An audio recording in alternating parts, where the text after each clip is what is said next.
Hi, this is Charting Man Dan of TheChartGuys.com, home of technical analysis education. Click the link for a free week trial, no credit card required, and gain access to our multiple live broadcasts daily, community chat room, educational videos, nightly watch lists, and more. Invest in your education and future and join the community today.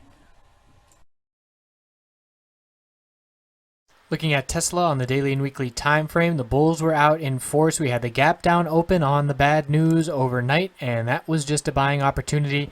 Bouncing off the 10-day moving average, we did reject from the 200 and the 100-day moving average resistances at 217.24 and 218.68, but we did gain that middle Bollinger Band support of 214.27, and the close up near the high of the day does indicate that strength.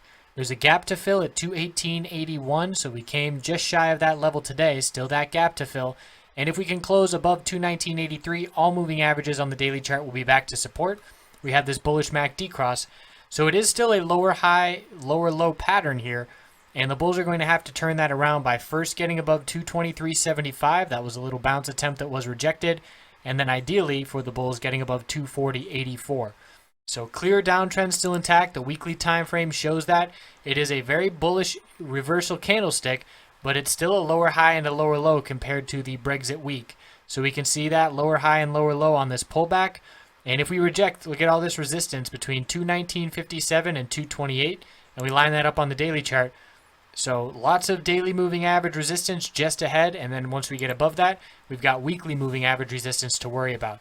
So the trend is for the bears. We've got these lower highs here and still seeing that weakness. The 200-week moving average support 175.98 may be tested in the next few months if we cannot get above all moving average resistance on the weekly time frame, which would require a move up into the 230s.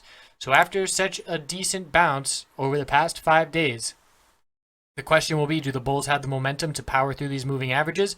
And if not, will we be able to establish a higher low and then see those moving averages become support? If not, the bears will remain in control and Tesla will be headed down to that 200-week moving average.